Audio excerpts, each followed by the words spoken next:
Aires e historiadora porteña del 2015, tiene títulos suficientes, además de ser licenciada en Historia, jefa de cátedra en la Universidad de El Salvador, tiene títulos de suficientes como para acompañarnos hoy y recordar un poquitito el cumpleaños de la ciudad de Buenos Aires, ya que hoy don Juan de Garay, hace unos añitos atrás, fundó la ciudad de Buenos Aires, o ciudad y puerto, ¿no? Para decirlo correctamente.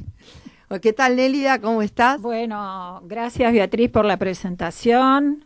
Y bueno, quería decir que hoy la ciudad cumple 441 años. Jovencita. Es jovencita, sí, comparada con las otras ciudades de América, es una de las últimas fundaciones.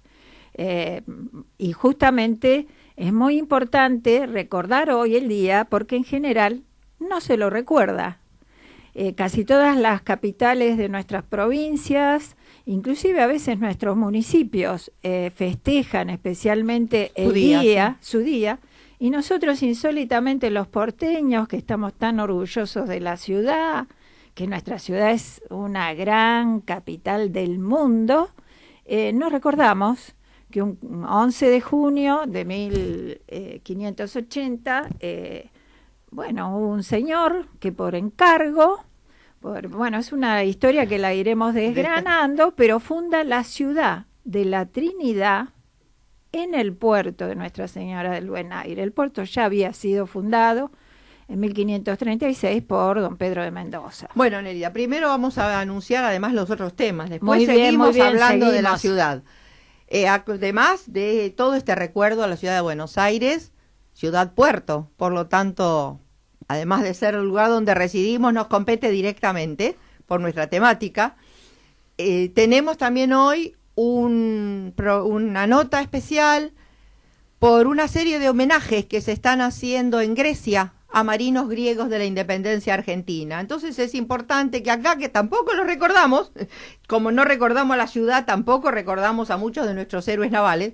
Bueno, es bueno saber que en otros países, como por ejemplo Grecia, recuerdan, como en Irlanda lo tienen como un gran prócer al almirante Brown, bueno, recuerdan a los marinos griegos que trabajaron o que lucharon en nuestro territorio. Así que tendremos también una nota sobre ese tema. Y otro tema que no lo hemos encarado hasta ahora, un tema que hasta ahora no lo he tocado, que es la maquetería naval. O sea, viste que es una artesanía muy, muy específica y muy difícil. Y hasta ahora en el programa no hablamos más que de solayo, de maquetería naval. Así que hoy vamos a tener una nota también con un artesano, un artista de la maquetería naval. Súper interesante. Así que bueno, ahora sí, empezamos a recordar un poquitito la fundación de nuestra ciudad de Buenos Aires y puerto, Santa María de los Buenos Aires, la ciudad de la Santísima Trinidad. Bueno, en realidad cuando surgen todas las historias sobre las riquezas que había en América, primero cuando se dan cuenta los castellanos que habían llegado a un continente y van recibiendo en la península parte de las grandes riquezas que se iban encontrando, bueno, surge también la necesidad estratégica, geopolítica, diríamos, de ir haciendo fundaciones, ocupando el territorio, ¿no?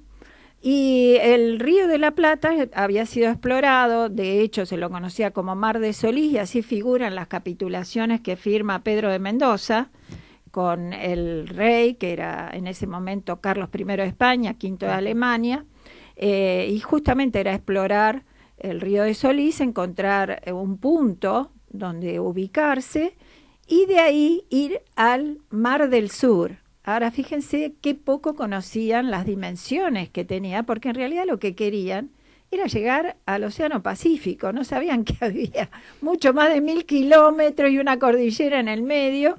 Y un estrecho muy difícil. Y mucho más al sur, pero pensaban que esa boca, que era el Río de la Plata, quizás lo llevara hasta el Pacífico. Por eso, eso ha habido mucho debate dentro de los historiadores. Esa fue una expedición hecha por militares, con un objetivo estratégico. Uno lo puede apreciar en el tipo inclusive de ganado, traían muchos más caballos que vacas. porque la idea era con buena cabalgadura llegar rápidamente hasta el Pacífico. Pero bueno, ya sabemos todas las penurias que pasaron. Cuando Mendoza arribó arribó con una flota muy importante y después fue explorando la costa y fue hacia su puerto, al puerto natural, que era la boca del riachuelo. Igual, como toda nuestra costa es de sedimentación, sabemos que ha habido muchas bocas del riachuelo porque la sedimentación ha ido variando todo el contorno del río. Así que bueno, en aquel momento entró a la boca que parecía más apta como puerto natural y ahí se estableció una pequeña fortaleza con adentro, o sea, una empalizada, con una iglesia, construyeron y unas pocas casas, pero no tuvieron mucha suerte, porque esa idea de que acá no había nadie, que era una pampa donde no existía ningún poblador, cada vez está la conciencia de que no es así. No eran muchos, no era el imperio azteca, no era el imperio inca. Tampoco tenían la capacidad militar que tenían el imperio inca o el imperio azteca, ¿no? En general los habitantes de nuestro territorio. Claro, eran cazadores, pescadores, nómades, o sea que recolectores, digamos. Y bueno, hace mucho no habría para recolectar porque tengamos en cuenta que el paisaje era un gran desierto. Cuesta imaginar esa inmensidad sin árboles que encontraron los castellanos, los españoles cuando llegaron acá. Una imagen totalmente diferente a la que traían de España, ¿no? O sea, ver esta planicie totalmente desolada y vacía, nada que ver con la imagen que traían desde España. Claro, hay que pensar que España es el segundo país más montañoso de Europa, solo lo supera Suiza. Así que venir a esta inmensidad plana, con riachos, como sabemos, los ríos de aquí, de esta zona pampeana, eran riachos con muchos meandros, zonas anegadizas y sin árboles, solamente yuyos, juncos, no sé, plantas, o sea, no había ningún árbol más que un ombú y muy pocos, y no en la zona donde estos navegantes llegaron. Bueno, vamos a la primera canción, Hernán, así después continuamos con la licenciada Pareja conversando sobre la fundación de nuestra... Implementación de sistemas para instituciones de salud, prepagas y obras sociales, counseling organizacional, coaching empresarial. Gesua Consultora, 11 5008 0008. 11 5008 0008. Está escuchando Bitácora con Beatriz Sirigliano y Ezequiel Guerrero. Escuchamos en la voz de Rafa Pons, Buenos Aires. Y ahora continuamos con Buenos Aires. Bueno, y estábamos hablando que justamente un español estaba homenajeando con su música a la ciudad, ¿no? Y la pasaron mal esos españoles en 1536, los que vinieron con Mendoza, porque serían pocos los pobladores, pero a pesar de que los españoles eran militares, los pobladores, los aborígenes, le dieron pelea por el territorio. Bueno, son todas alternativas que no vamos ahora a desarrollar. No, porque tenemos que dedicarnos a don Juan de Garay. Porque tenemos que llegar primero a cómo que se despobló ese asentamiento, se dejó muy poca gente. Mendoza ya estaba enfermo, se volvió para España y un grupo remontó el Paraná. Y bueno, ahí es la fundación de Asunción, que se funda en 1541. Así que Irala, que había quedado encargado de ese grupo de hombres, es el que funda Asunción, que con el tiempo de Asunción va a venir Garay. Garay era un vasco que estaba bajo las órdenes o estaba al servicio de Juan Ortiz de Zárate, que fue un conquistador del Perú, que bueno, como se hacía siempre cuando había una guerra, se sellaban más de un acuerdo con casamientos. Igual hay toda una historia que daría para alguna novela o telenovela, porque... En este caso sería una radionovela. O radionovela, pero finalmente Ortiz de Zárate se casa con una princesa inca, que adopta el nombre de Leonor Yupanqui, que muere, pero antes de morir muere joven. Aparte había mucha diferencia de edad, él era mucho más grande que ella, bueno, pero le da una hija, que es Juana Ortiz de Zárate, y eso también da para otra radionovela, porque se había casado por un rito que no era el católico.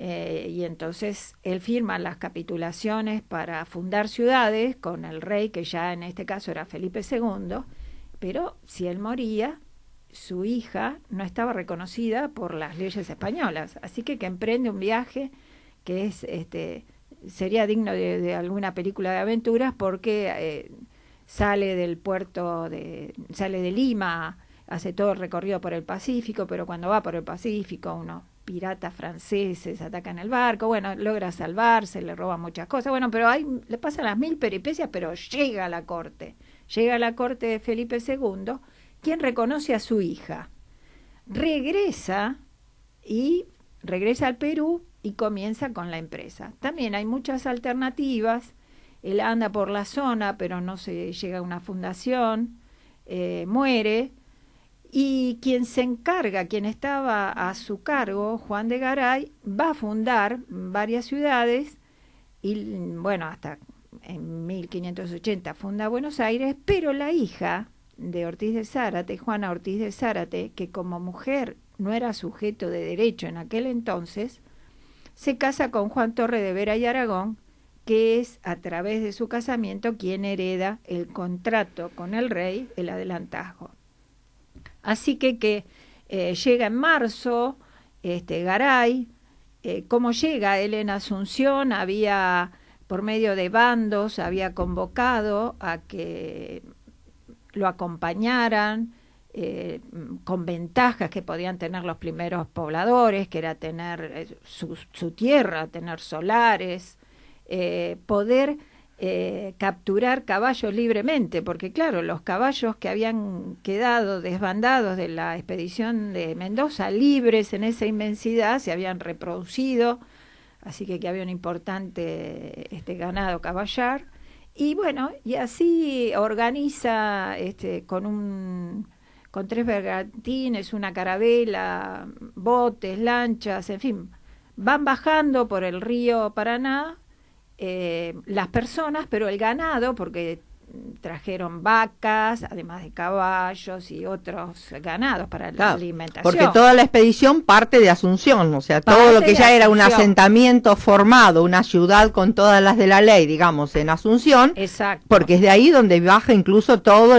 la conquista del litoral argentino. O sea, exactamente. Además de Juan de Garay, están en Arandarias, y hay un montón de gente que conquistadores. Fe, Corrientes, bueno, lo último, digamos, es... Lo último fue Buenos Aires. Buenos Aires. Porque estaban buscando justamente la conexión con Europa, a través del mar. Exacto, las poblaciones que ya existían en la zona de Tucumán estaban pidiendo un puerto que no fuera a tener que cruzar la cordillera a Chile o tener que ir para el lado de Perú.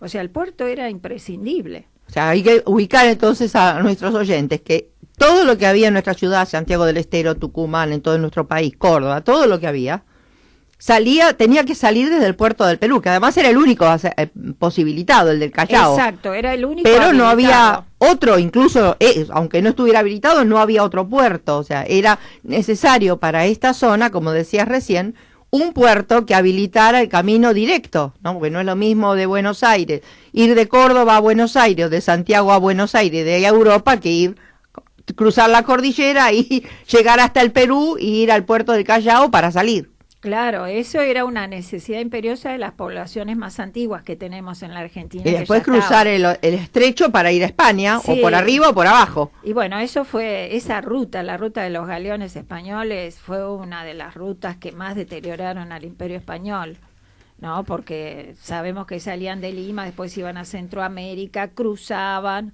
el territorio, después se embarcaban de vuelta y de ahí recién... por ahí iban a las islas, a Santo Domingo o a Cuba, o salían para España. O sea, todo un trayecto tremendo, muy extenso, y bueno, era imprescindible tener un puerto. Algunos dicen que Esto hizo, también había una cuestión con Portugal, que venía avanzando, sabemos que hubo una constante de Portugal sobre la zona del Atlántico. Portugal ubicado en lo que hoy es la zona de Brasil, así que venía bajando hacia el sur. Y después se vio posteriormente cómo ha ganado tierras la corona de Portugal primero y después incluso el imperio de Brasil nunca dejó en avanzar sobre el antiguo territorio que pertenecía a España. Así que bueno, como digo, llega en marzo, primero explora la zona y desembarcan y se ubican y llega el día de la Trinidad a esta zona. Entonces, como el contrato firmado, el acuerdo firmado era que fundará una ciudad del nombre que quisiera, que le pareciese, o que la intitulares con el nombre que quisierais, decía algo así. Bueno, Juan de Garay se le ocurrió que quizás Trinidad podía ser un buen nombre. Entonces, cuando ya estaban repartidas las tierras y organizada la ciudad, pensemos que estamos en época de Carlos I de España. Carlos I ya había organizado el Consejo de Indias, ya había toda una legislación y un ordenamiento. Pensemos que en esa época el gran imperio del mundo era el Imperio Español.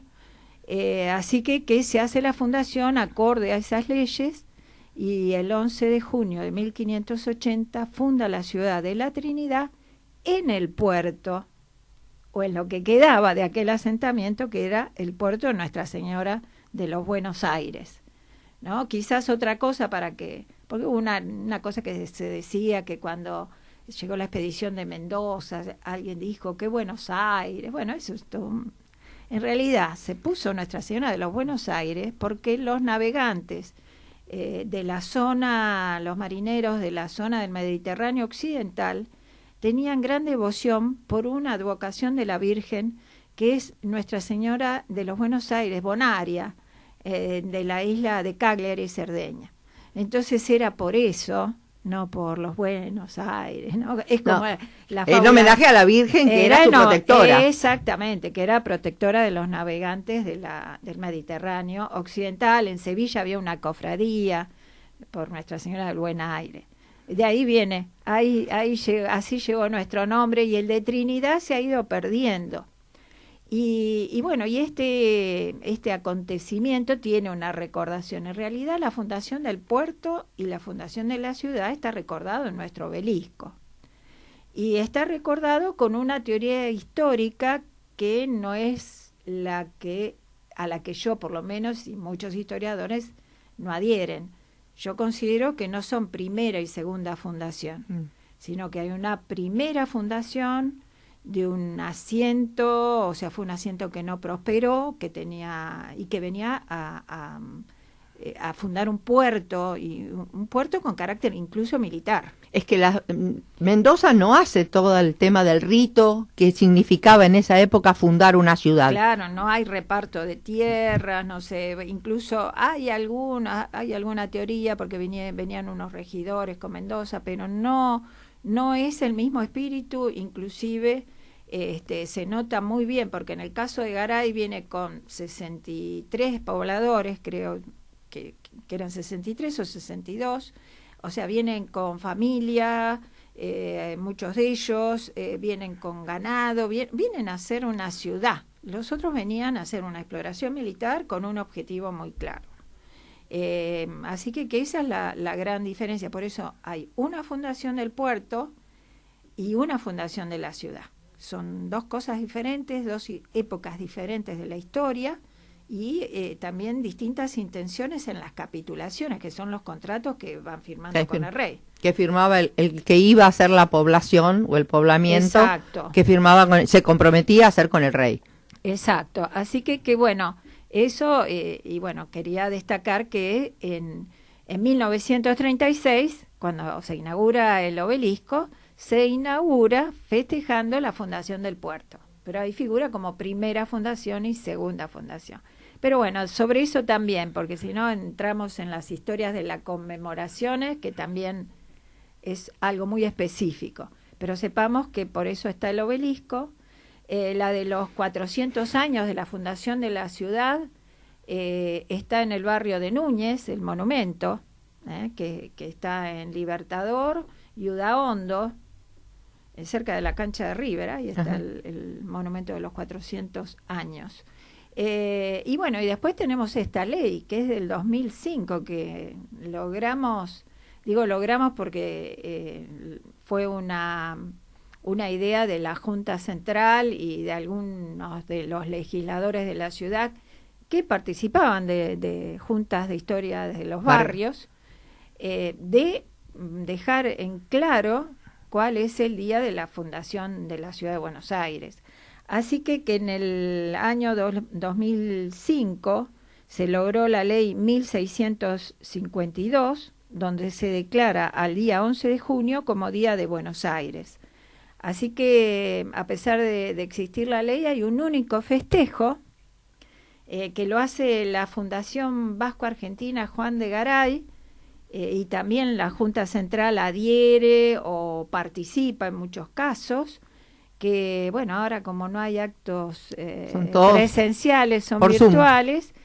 Pero originalmente era un homenaje a Juan de Garay, donde se encuentra su monumento cerca de la Casa de Gobierno, que lo han cambiado varias veces, ahora está bien ubicado, digamos, con una explanada muy amable como para hacer un acto, y generalmente se lleva cada institución que participa, que es el gobierno de la ciudad, la fundación y la junta, coloca una corona de laureles o una ofrenda floral y recuerda a Juan de Garay. Generalmente el jefe de gabinete o rara vez vino el jefe de gobierno, yo no me acuerdo muchas veces, tampoco participé en todos los actos, ¿no? Pero bueno, alguna autoridad de la ciudad se acerca, pero la fundación es la que motoriza la fundación el festejo. Bueno, y es el Día del Vecino. Y esa es otra historia, la del Día del Vecino, que no la conozco tanto, pero tiene que ver con Villa del Parque. Pero es el Día del Vecino. Y ahora sí, volvemos a la segunda canción. Buenos Aires,